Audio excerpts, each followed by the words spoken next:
Example number 5 सोडवतोय। Example number 5 काय आहे ते बघा। Two types of boxes A and B are to be placed in a truck having capacity of 10 tonnes.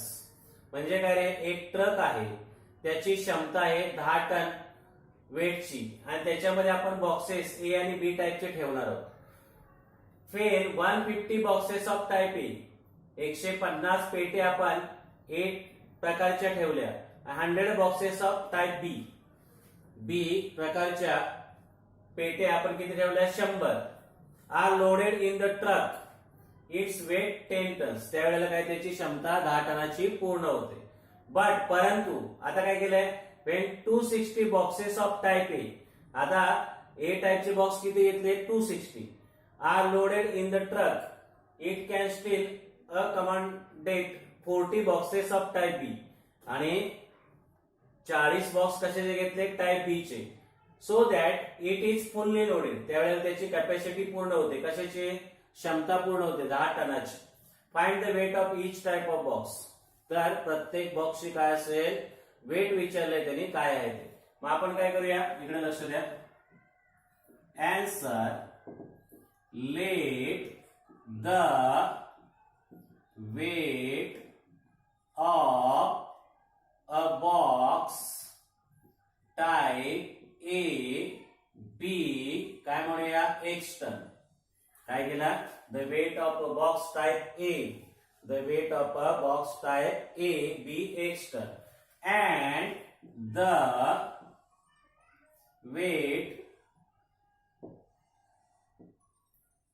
weight of a box type B काय म्हणूया आपण, Y ton. बरोबर, ए टाइपच्या बॉक्सला काय म्हणलंय आपण, एक्स टन, आणि बी टाइपच्या बॉक्सला काय म्हणलंय, वाय टन। आता फ्रॉम द फर्स्ट कंडिशन, काय पहिली कंडिशन आहे, ए टाइपचे बॉक्स किती घेतले, 150 एक्स प्लस 100 काय घेतले, वाय म्हणजे बी टाइपचे, इज इक्वल टू काय येत आहे, 10 टन।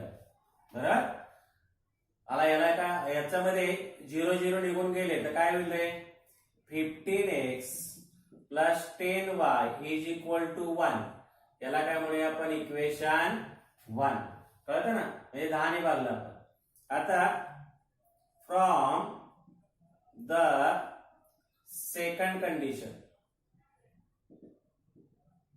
दुसरी अट काय बघा। आता काय केलंय, ए टाइपचे बॉक्स किती आहे, 260, म्हणजे 260x प्लस बी टाइपचे बॉक्स किती आहेत, 40y is equal to 10।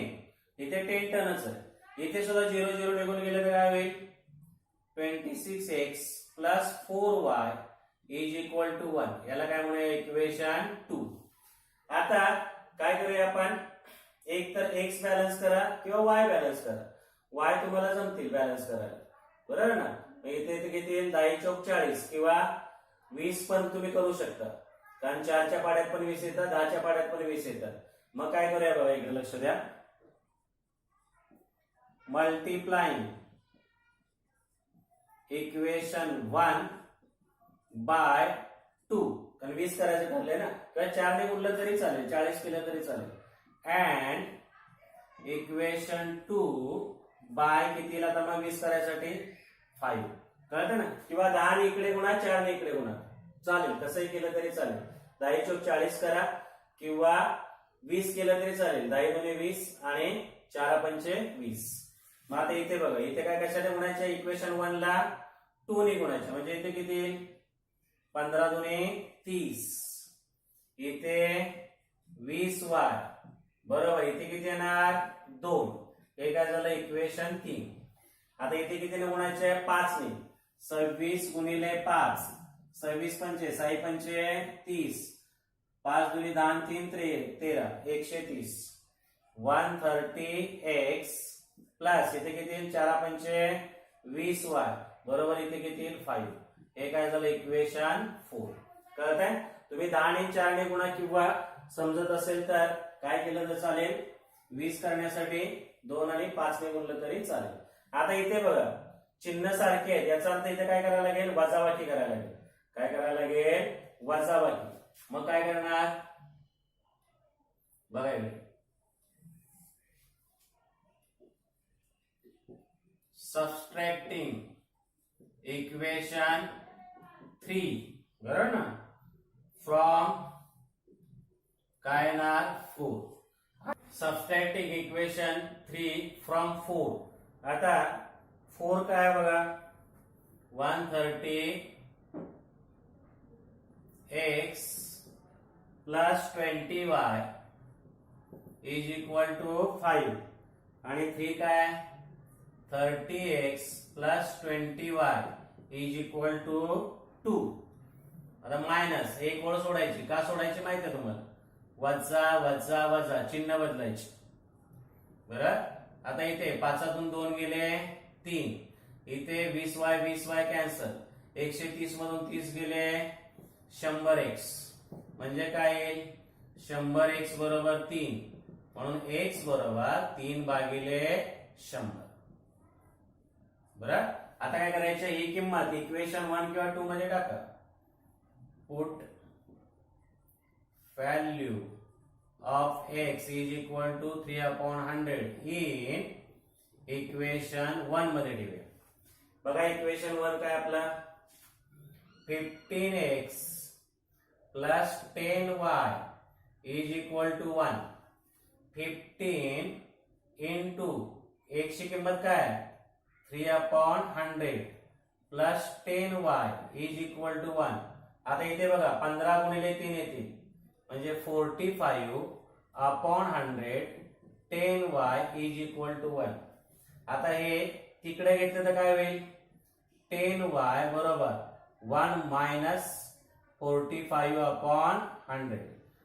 10y is equal to 100 into 1, 100 minus 45 divided by 100. काय केलं इथे रे, छेद समान केला, 100 ने 1 ला गुणलं, याचा छेद नसतो म्हणजे 1 असतो.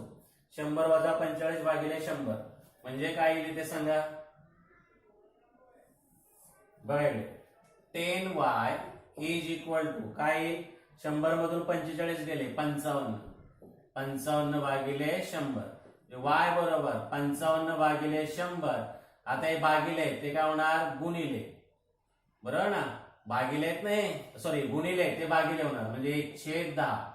जे y बरोबर 55 गुणिले काय येणार 1000. बरं, म्हणजे x आणि y च्या किमती काढल्या, या कशामध्ये येत रे, टन मध्ये, 10 टन. आता त्याचं किलोग्रॅम मध्ये करायचं असेल तर कसं कराल बघा, x आणि y च्या किमती आपण आन्सर लिहिताना याच्यामध्ये करूया. आपण पहिला आन्सर काय काय सांगितलं, the weight of a box type A, box type A is equal to काय आलंय, x बरोबर काय आलंय 3/100 इंटू 1000 बरोबर 2 शून्य गेले म्हणजे काय येईल रे 30 kg. बरोबर ना, हे टन मध्ये आलं उत्तर x आणि y चं. हे कशामध्ये आलंय, टन मध्ये, आणि त्याचं आपण काय करतोय किलोग्रॅम मध्ये.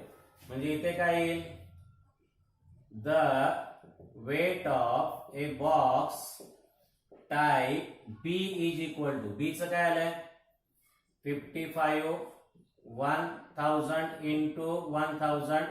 हे 1000 सोडून गेले म्हणजे किती येईल 55 kg. म्हणजे ए टाइप बॉक्सचं वेट किती येईल 30 kg आणि बी टाइपचं किती येईल 55 kg. अतिशय सोपा आहे, नीट लक्षात घ्या. आपण टन ने सोडवलंय आणि त्याच्यानंतर रूपांतर कशामध्ये केलंय किलोग्रॅम मध्ये.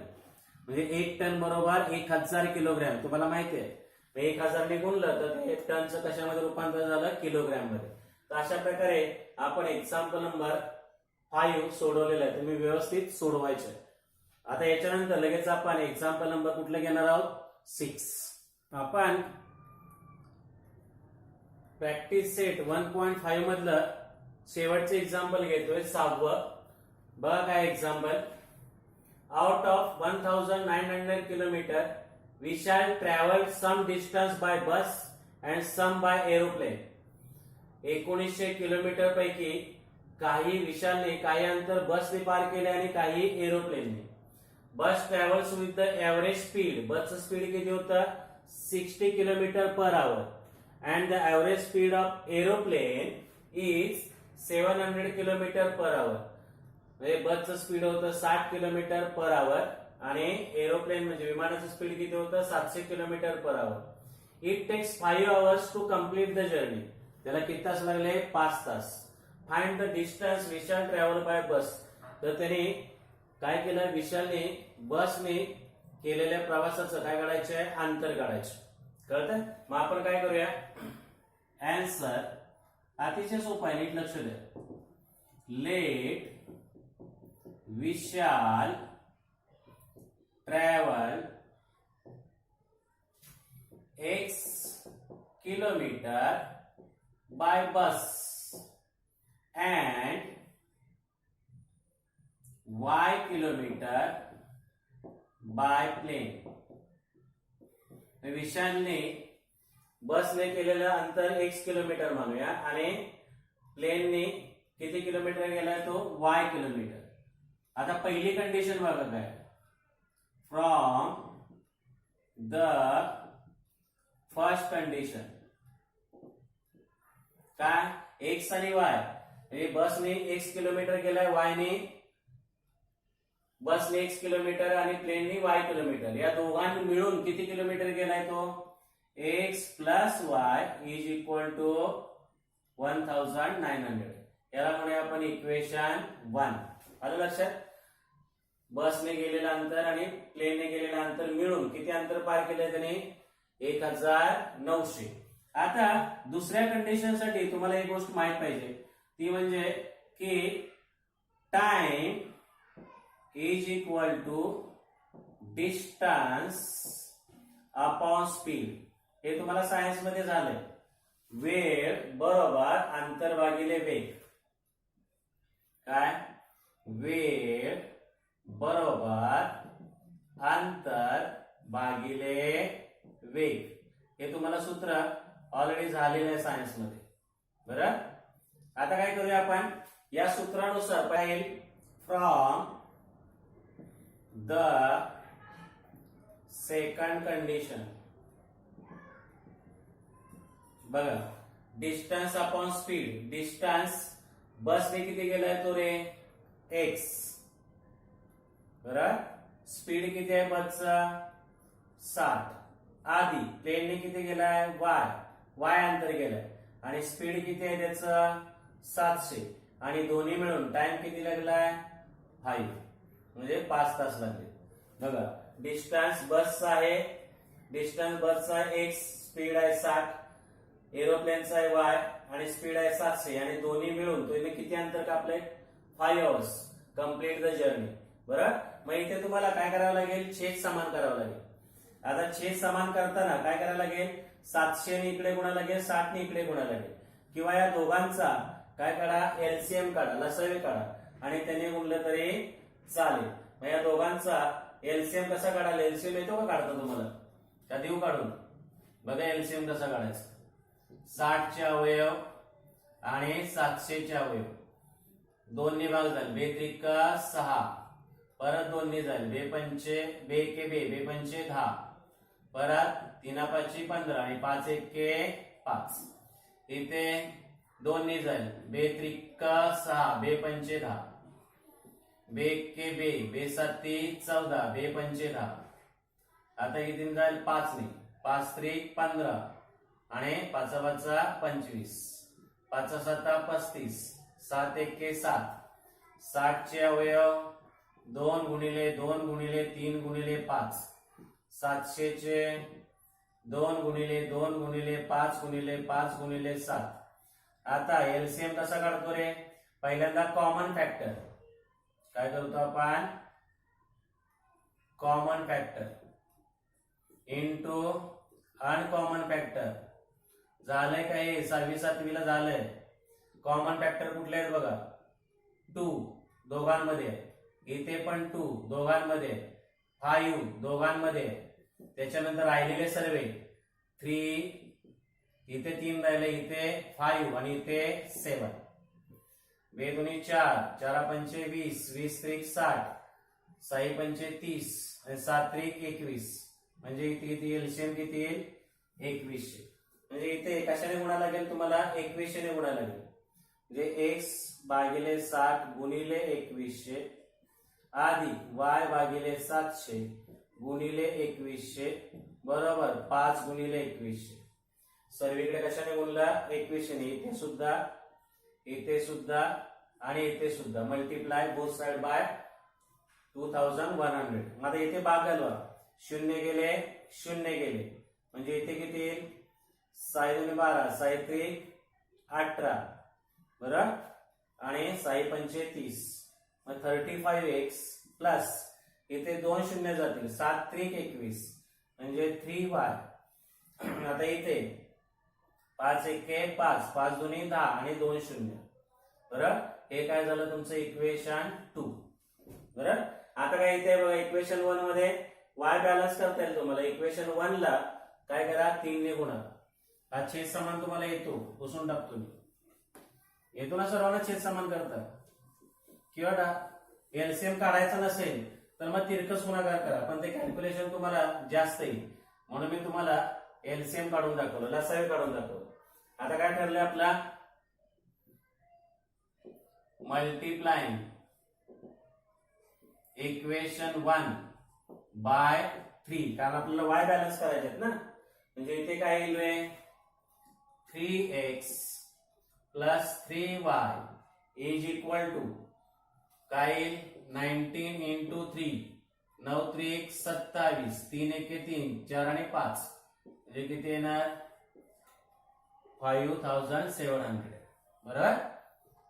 याला काय म्हणूया इक्वेशन 3.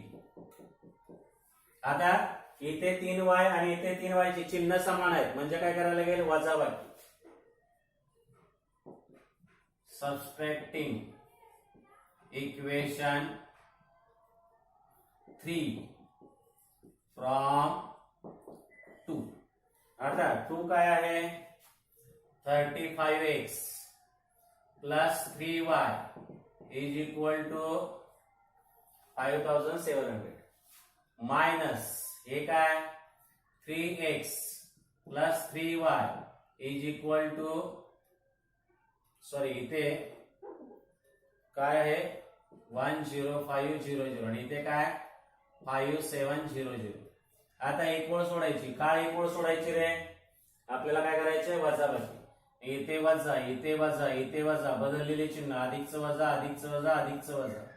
आता इथे काय येईल 0, इथे 0, इथे 8 आणि 7 15 बरोबर ना. 10 तून 6 गेले 4 राहिले. आता इथे 3y जातील. इथे 35 मधून 3 गेले किती राहतील 32. 32x इज इक्वल टू आता काय करायचंय x बरोबर भागिले 32 x बरोबर. आता भाग येत नसेल तर काय करायचा भाग घालवायचा. कसा घालवायचा माहिती आहे तुम्हाला 32 एके 32 किती शिल्लक राहतील 6 इथे 1 बरोबर ना. वरून घेतले 0. आता काय येईल 3 5 15 म्हणजे 32 गुणिले 5 करा. 5 दुने 10, 5 ते 15 आणि 16 म्हणजे इथे किती येणार कितीचा भाग लागला 5 बरोबर. आणि या शून्याचे 0 म्हणजे किती आले रे x बरोबर 150. किती आलं 150. मग आता 150 उत्तर आलंय आपलं. जर तुम्हाला ही किंमत y ची किंमत काढायची असेल तर काय करायचं put value of x in equation 1 2 3 4 काय असेल त्याच्यामध्ये टाका आणि y ची मिळेल. पण त्याने काय विचारलंय फक्त वी शॅल ट्रॅव्हल बाय बसनीच विचारलंय फक्त. त्यामुळे इथे थांबला तरी चालेल. प्लेनने विचारलं तर ही किंमत कशामध्ये टाका इक्वेशन 1 2 किंवा 3 मध्ये आणि y ची किंमत काढा. इथे तुमचा आन्सर इथेच संपेल. काय येईल आन्सर बस विचारले ना वी शॅल ट्रॅव्हल बाय काय सांगितलंय, बस इज इक्वल टू 150 किलोमीटर. बसने किती किंवा ट्रॅव्हल 150 किलोमीटर बाय बस असं लिहिलं तरी चालेल. तर इथे तुमचा प्रॅक्टिस सेट 1.5 संपलेला आहे. शाब्दिक उदाहरण आहे त्यामुळे नीट लक्ष द्यायचं. तुम्हाला अगोदर सांगितलं की वर्ड्स प्रॉब्लेम मध्ये तुम्हाला महत्वाचं आहे वर्ड्स प्रॉब्लेम व्यवस्थित समजणं आणि त्याच्यानंतर त्याची इक्वेशन बनवता यायला पाहिजे. एकदा इक्वेशन बनवता आले की पुढच्या मेथड तुम्हाला माहिती आहे की कोएफिशियंट कसे इक्वल करायचे आणि कसं सोडवायचं आणि एक्स वाय या चलाच्या किमती कशा काढायच्या ते तुम्हाला माहिती आहे. इथे फक्त हे सूत्र लक्षात ठेवा की time is equal to distance upon speed आणि हे फॉर्मेट. आता हे एलसीएम कसा काढायचं तुम्हाला मगाशी दाखवलंय मी, किंवा मग तिरकस गुणाकार करा पण त्याने जास्त वेळ लागेल तुम्हाला म्हणून मी एलसीएम काढून दाखवलं आणि एक्झाम्पल सोडवलं. अशा प्रकारे आपण प्रॅक्टिस सेट 1.5 संपलेला आहे. तुम्ही व्यवस्थित अभ्यास करायचा आणि आपल्या नियमानुसार एकदा बघून आणि 2 वेळा काय करायचं न बघता सोडवायचं. आता आपण इथेच थांबतोय. धन्यवाद.